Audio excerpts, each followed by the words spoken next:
incessante a Deus por parte da igreja a favor dele.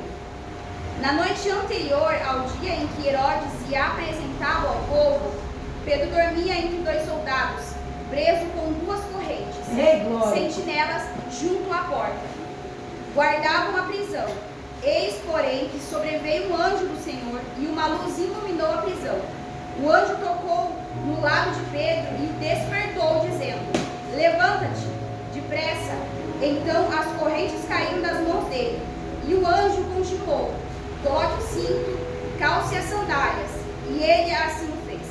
O anjo lhe disse mais: põe a capa e siga-me. Então, saindo Pedro, o seguiu, não sabendo que era real o que estava sendo feito pelo anjo. Ele pensava que era uma visão. Depois de terem passado a primeira e a segunda sentinela, chegando ao portão de ferro que dava para a cidade, o qual se abriu automaticamente, e saindo, enveredaram por uma rua, e logo adiante o anjo se afastou dele. Então Pedro caiu em si e disse: agora sei que de fato o Senhor enviou o anjo, me livrou da mão de Herodes e de toda a expectativa do povo judeu. Ao se dar conta disso, Pedro resolveu ir à casa de Maria, mãe de João, também chamado Marcos, onde muitas pessoas estavam congregando e orando. Amém? Irmãos, essa palavra, ela é uma palavra muito forte, né, que nos traz vários momentos, né, da palavra de reflexão. A Bíblia vai contar que Herodes, ele perseguia o povo judeu, mas ele perseguia o povo, né, que orava e levava a palavra do Senhor, porque ele tinha apoio das pessoas, né? A Bíblia vai falar que Herodes, ele tinha fama, né? E quanto mais ele fazia umas coisas, mais aquele povo aplaudia ele, né? Mais ele se sentia protegido pelo povo. E essa passagem, ela vai nos falar que Herodes, ele perseguiu o povo de Deus. E por apoio dos judeus, ele perseguia os cristãos, né, que somos nós hoje, né? E a Bíblia vai falar que por aquele tempo, Herodes, ele mandou que prendesse Tiago. E a Bíblia vai nos falar que ele não só prendeu Tiago, mas ele também matou Tiago. E quando Herodes viu que o povo se agradava dessa perseguição, então ele levou Pedro preso também. E a Bíblia fala nesse versículo que a intenção de Herodes era, depois da Páscoa, levar Pedro até os judeus e fazer com Pedro a mesma coisa que ele tinha feito com Tiago, que era tirar a vida dele. Mas ele se esqueceu que, como nós sabemos, nas nossas vidas nós nascemos com um propósito. Todos nós temos um propósito. E nós só vamos morrer sim quando o propósito de Deus se cumprir nas nossas vidas. E também sabemos que a única pessoa ou a única coisa que tem o poder de impedir o propósito de Deus nas nossas vidas são nós mesmos. Mas nós sabemos e conhecemos esses discípulos de Jesus que andavam com Jesus, acompanhavam seus milagres, que foram ensinados pelo próprio Jesus, né? Digamos que pelo próprio Deus, porque ele é uma trindade, né? Ele é a continuação do Pai.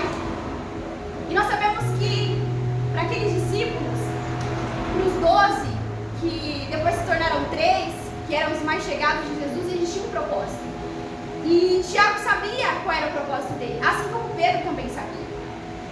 E a Bíblia vai contar pra gente que Pedro, ele foi preso, mas em nenhum momento nos conta que ele temeu a prisão. Porque ele sabia que existiam pessoas por trás que manteriam ele vivo e a esperança. E ele, crendo e conhecendo Jesus, de andar com Jesus, ele sabia que alguma coisa o Senhor iria fazer para livrar daquela prisão.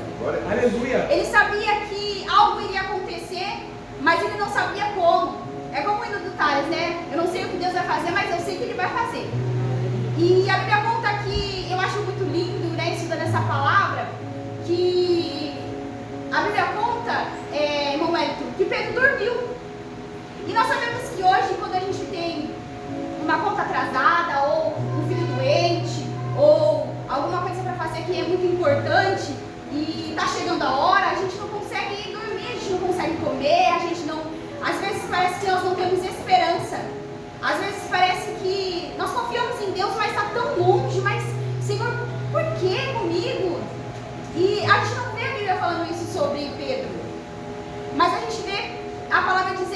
dormiu. E quando o Senhor enviou o anjo para livrar Pedro, a Bíblia vai falar que o anjo teve que acordar Pedro. O que eu entendo com essa palavra é que Pedro, ele confiava tanto no amor de Deus, tanto no amor de Jesus, tanto naquilo que ele ouviu Jesus falar, tanto naquilo que ele ouviu Jesus fazer, que ele tinha certeza dentro dele de que ele iria ser liberto daquela prisão.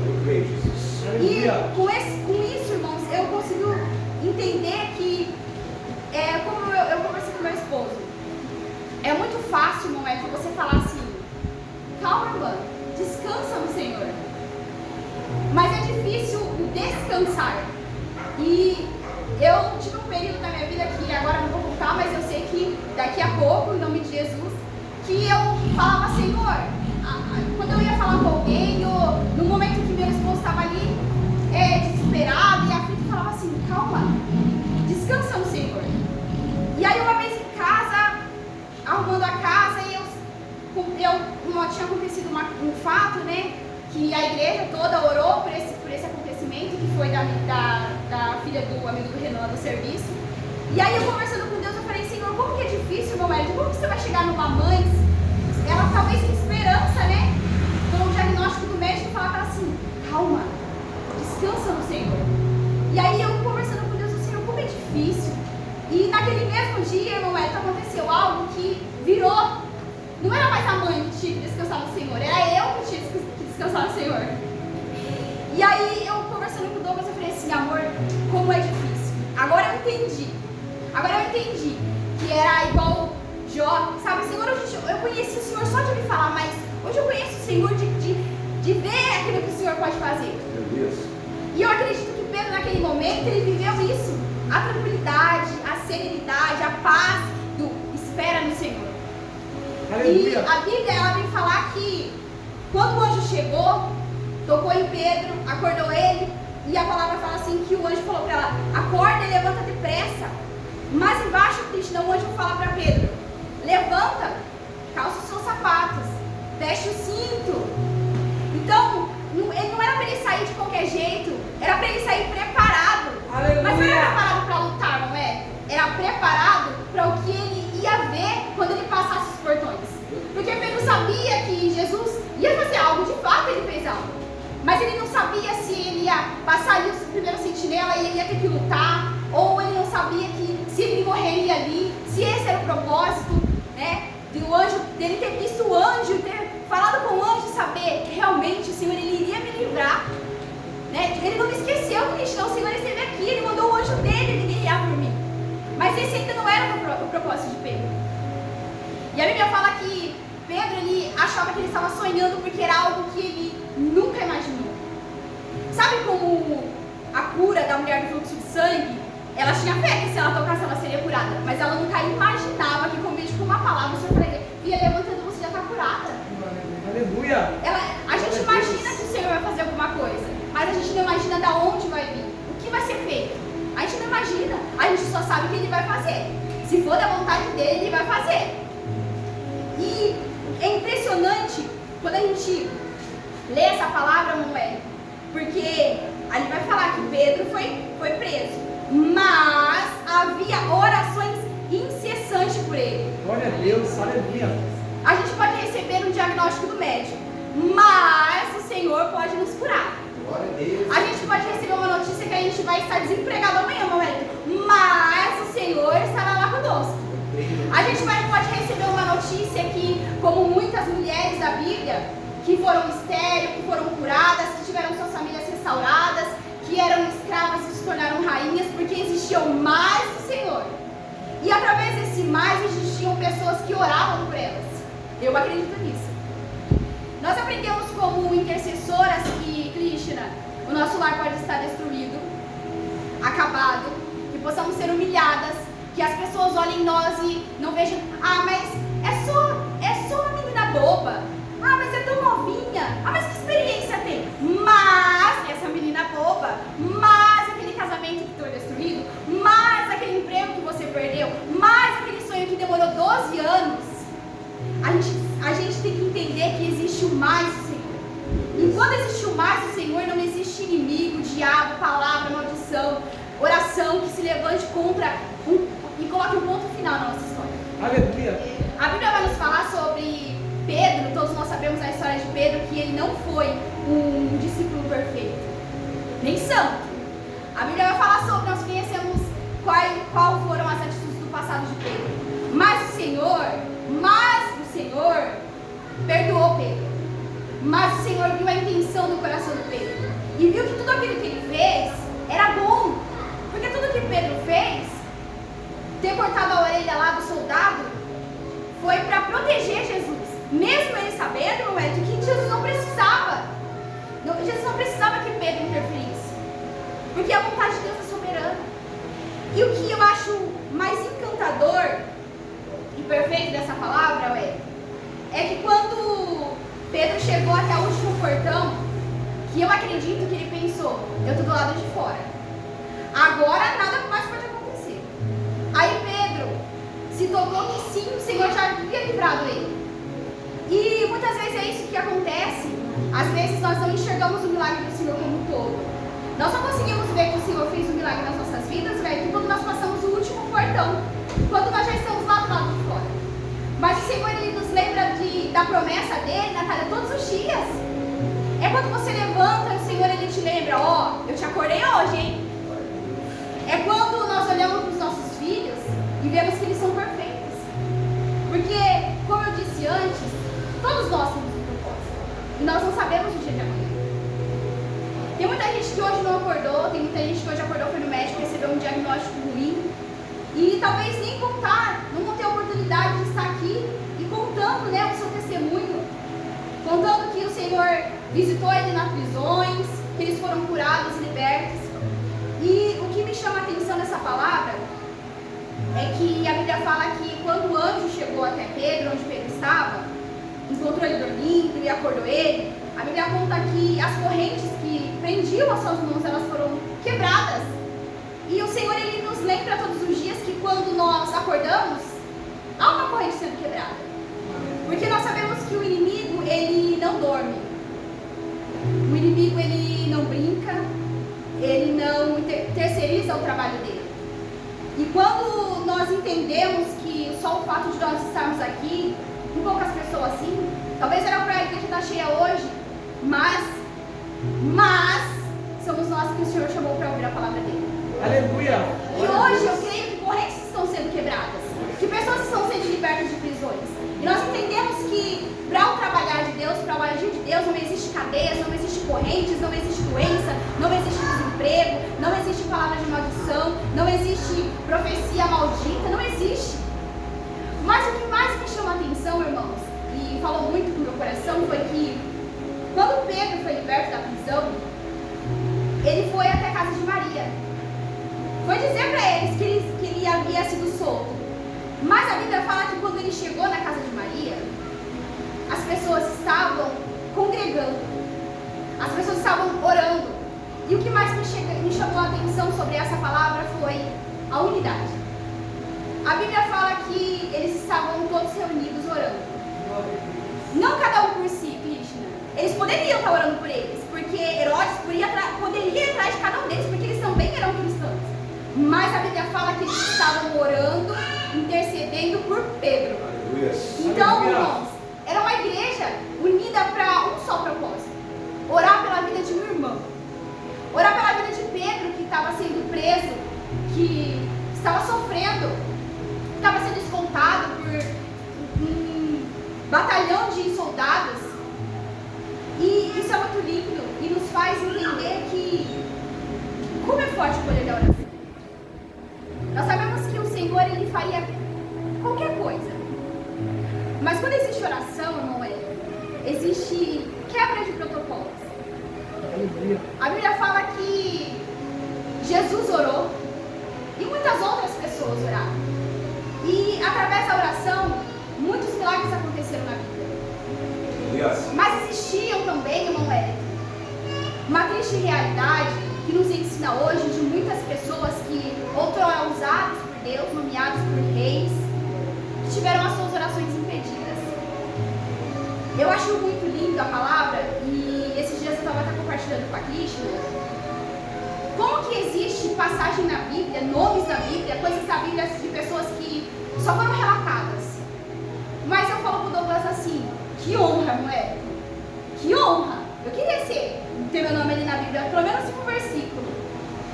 E eu acho muito isso, e eu estava orando e lendo a Bíblia, estudando, e eu me deparei com uma palavra que talvez não tenha nada a ver, irmãos. Mas como o Senhor está tocando no meu coração, eu vou compartilhar.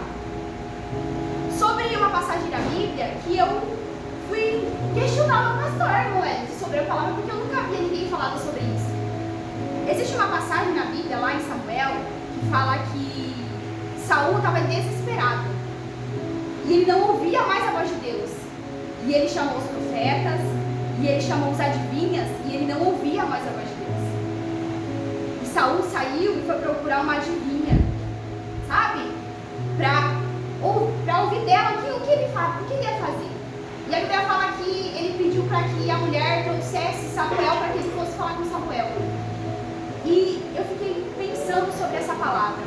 Quantas vezes nós não ouvimos a voz de Deus e nós procuramos conselhos em adivinhas? Adivinhas não é só essas pessoas, irmãos, que lêem carta. Adivinhas são pessoas que são usadas pelo próprio inimigo. Pessoas que muitas vezes estão dentro da igreja. E nós sabemos que uma pessoa que não está baseada na palavra, que ela não tem uma vida de oração, que ela não tem uma vida de obediência e temor a Deus, ela não pode ser considerada um cristão.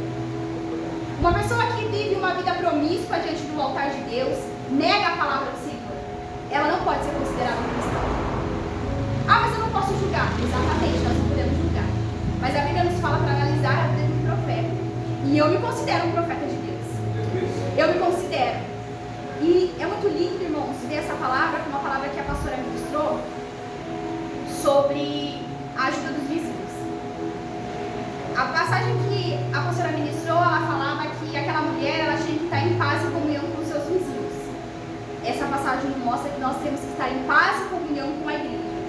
Porque nós sabemos, irmão, que a unidade, nós somos mais de 10 pessoas dentro do ministério, mas somos um só em Cristo. É um só corpo. Sim, Deus. E nós devemos sair em união, porque uma oração em união, ela faz grandes milagres. E o que me chamou a atenção, irmão Eric, nessa palavra é que às vezes a gente está aqui na igreja, numa campanha de restauração de lar. Cada um vai orar pelo seu lar. Mas existem pessoas que não estão aqui que nós sabemos que precisam da intercessão. Mas muitas vezes nós não lembramos dela, não é? Nós fomos egoístas de orar por nós mesmos. E às vezes eu fico pensando, Senhor, e oro para que o Senhor tire tudo que me afasta da presença dele. E eu no outro dia estava na minha casa vendo um vídeo e ouvi uma pastora ministrar sobre uma palavra que ficou gravada no meu coração, não é? Ela falava sobre oração.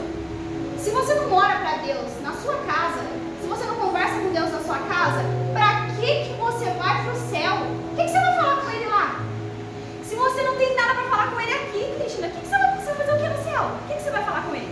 É, Deus. E nós sabemos e aprendemos há 10 anos que nós estamos aqui que a oração nada mais é do que falar com Deus. E nós conhecemos uma pessoa conversando com ela, não é? E nós temos intimidade com uma pessoa conversando com ela. Se você não fala com Deus, se você não conversa com Ele, você não conhece Ele. Se você não conhece Ele, por que você vai querer ficar perto de uma pessoa que você nem conhece? E eu, estudando sobre essas palavras, sobre a oração, a palavra que mais me chama a atenção sobre a Bíblia era sobre a vida de Ana. Porque aqui nós vemos Pedro em uma unidade com várias pessoas orando por ele.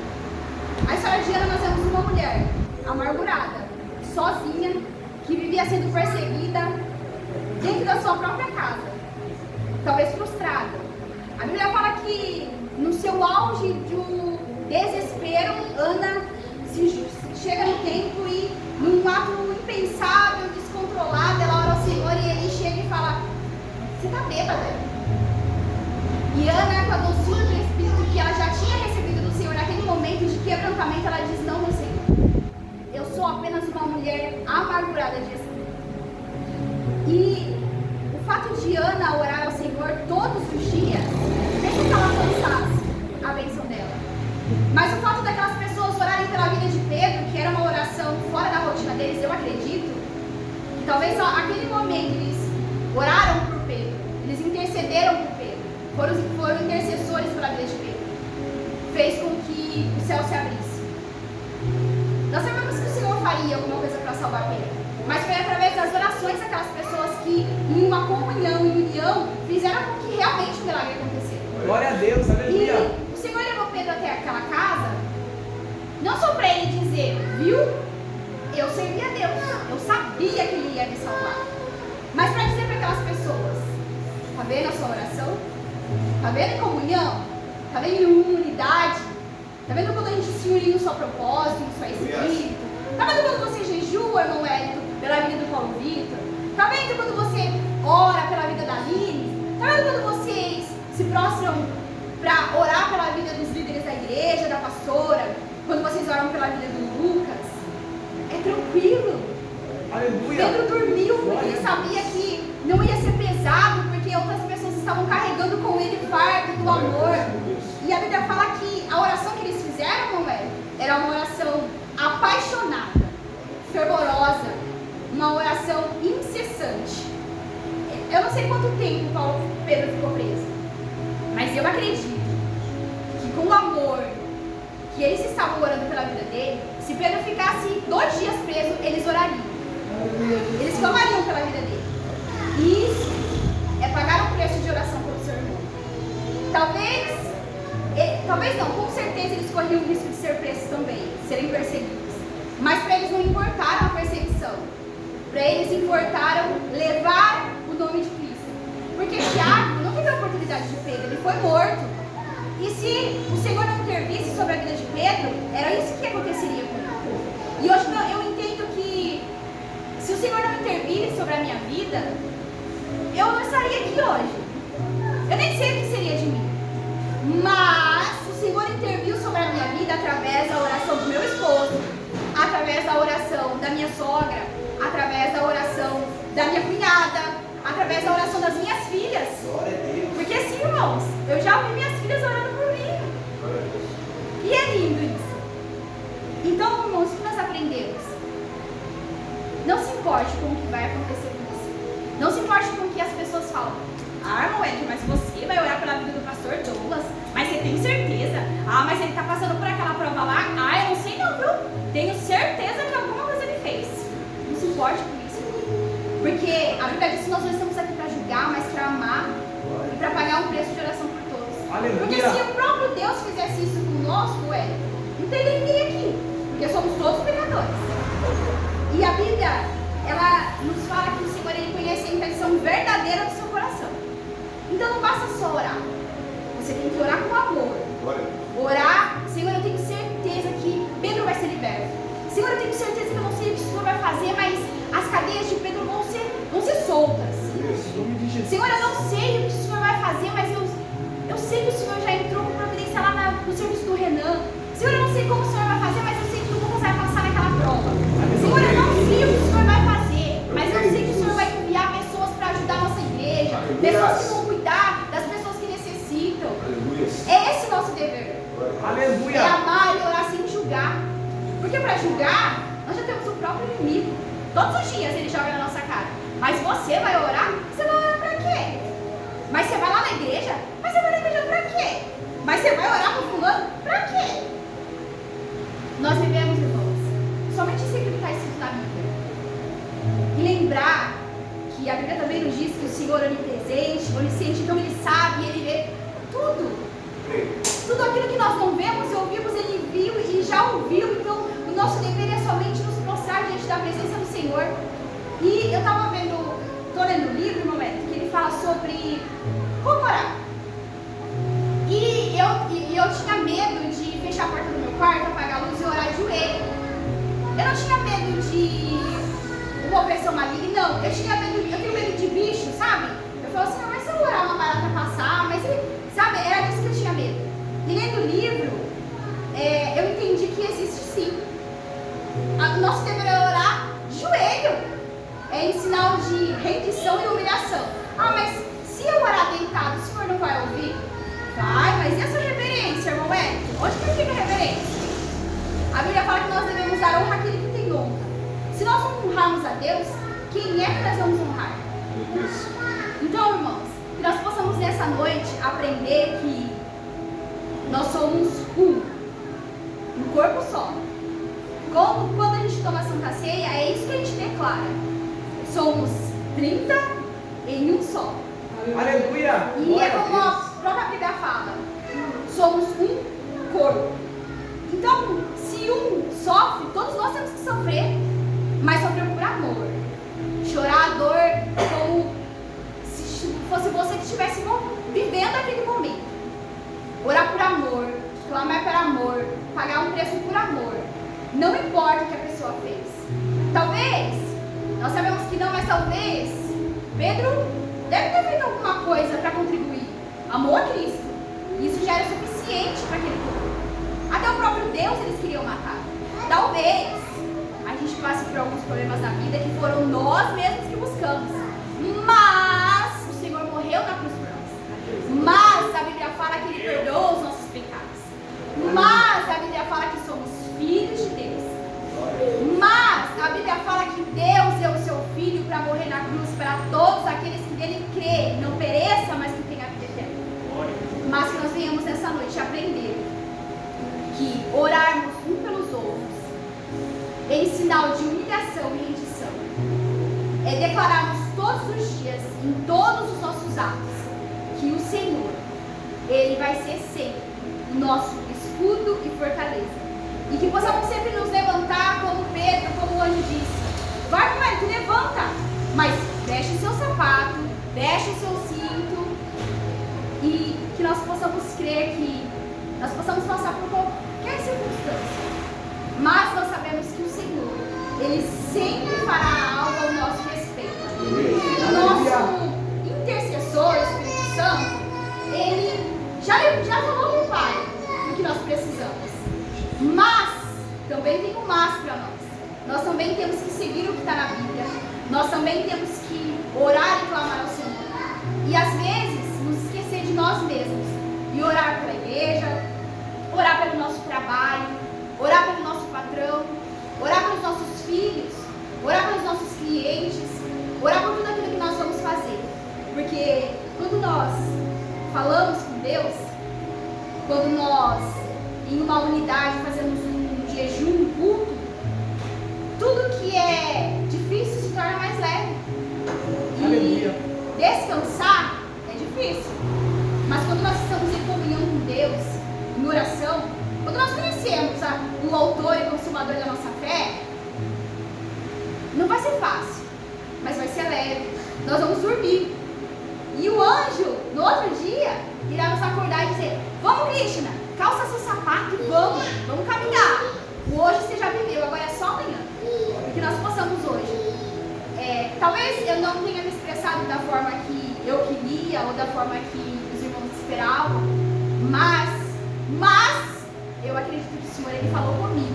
E eu também acredito que de alguma forma falou com alguém também. Então, os irmãos, não esperem para amanhã. Hoje mesmo, dobre seus joelhos aí, interceda pela cada um que está aqui, aqueles que não estão também, a gente não sabe o que aconteceu. Mas nós sabemos que se nós orarmos a Deus, o Senhor, Ele enviará o anjo para quebrar correntes, para livrar das cadeias, para libertar, restaurar, renovar, transformar e perdoar. E assim eu agradeço a oportunidade em nome de Jesus.